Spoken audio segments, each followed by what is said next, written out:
TweetSpector is a tool to quickly discover the general opinion and trends on Twitter through the use of semi-automatic profile creation, real-time classification, and quick statistics. Let me show you how it works. Let's say I am an Apple representative and I am trying to monitor the Twitter Apple feed. My first option would be to go to Twitter and search for Apple.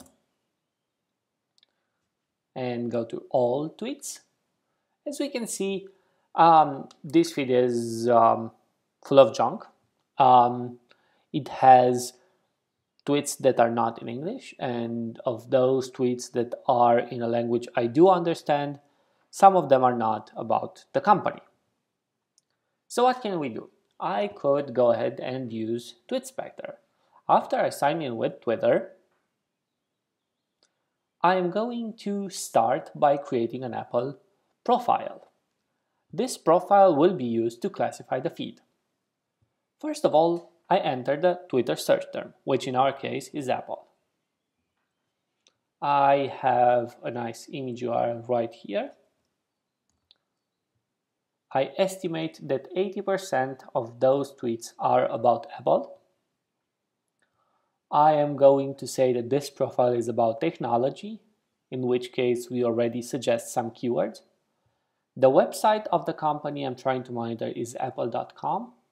We automatically crawl that website and you are able to pick some keywords which you think are relevant to your profile. In our case, iPod, iTunes, Mac, laptop, desktop, computers, revolutionary, iPhone, and iPad.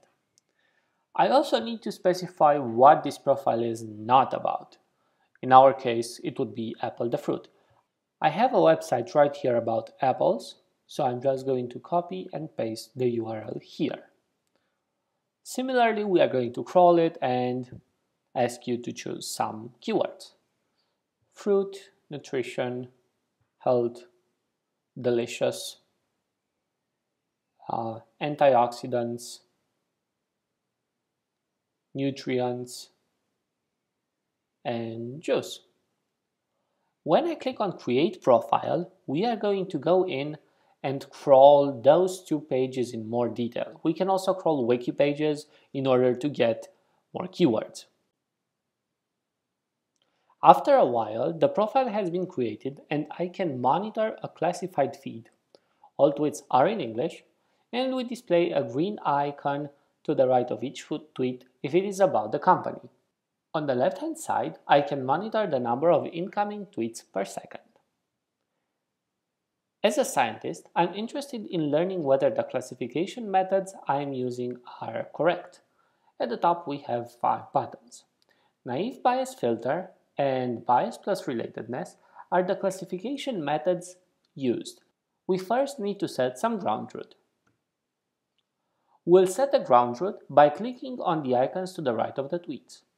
Eating a grapple, an apple that tastes like grapes, that's not about the company. The DJ app on Apple products is actually pretty cool. I recommend everyone try it.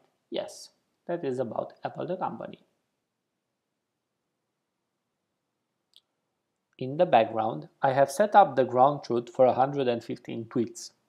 There are multiple ways to acquire the ground truth. You can import a file with tweets, we can use the Amazon Mechanical Turk, or you can set them manually.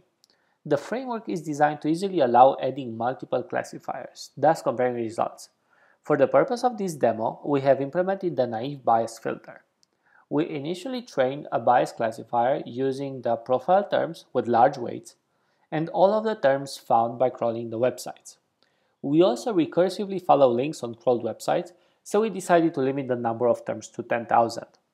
Each tweet is taken separately, split into stemmed words, and compute, using bias, a score between 0 and 100. If the score is below 49, the tweet is not relevant. If the score is between 49 and 51%, the tweet is marked as not classified. When the score is over 51, we classify it as relevant. Here is a not classified tweet. The borderline cases are treated with the second classifier, bias plus relatedness. For those tweets that have a score between 49 and 51, we randomly decide whether they are relevant or not based on the estimated percentage of relevant tweets. In addition to being relevant or not, we automatically compute whether the sentiment of the tweet is positive or negative. We compute this by maintaining a list of positive and negative terms. Let's go over to the dashboard.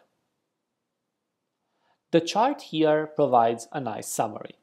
61 of the tweets were classified as relevant to Apple.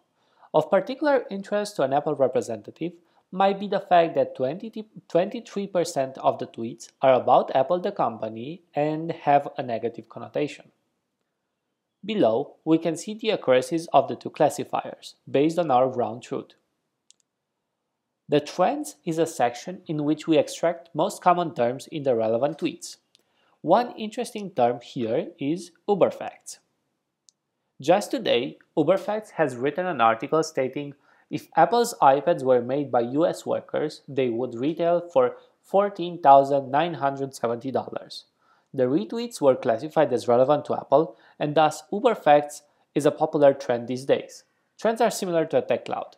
Those that are in larger font are more popular topics. We also give suggestions on words that, if added to your profile, might improve the accuracy.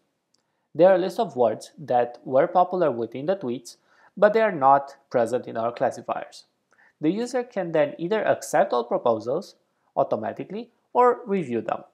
Since I'm not happy with all the suggested keywords, I'm going to review the proposals. I get two lists of terms to choose from, positive terms and negative terms. After I have finished choosing my terms, I will click on Clone to create a copy of the profile with the updated classifiers. Since we have followed the Apple profile for a longer time, we have created multiple versions of profiles. By going to Dashboard and then Profile History, you will see a graph of the evolution. The profiles are represented by circles. When you are mousing over a circle, the specific accuracies appear below. The history of profiles can be modeled as a directed graph, from parent profiles to children profiles. We have chosen this representation since there are multiple ways in which you can clone a profile. The graph is drawn using HTML5 canvas. We can quickly navigate to any of the historic profiles. Here, I will select the most recent one, 20th of May. It is also the one with the highest accuracies.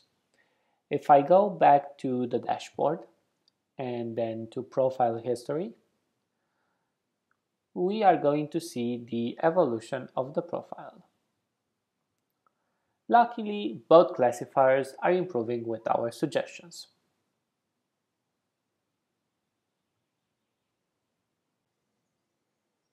There is one last thing I would like to show you.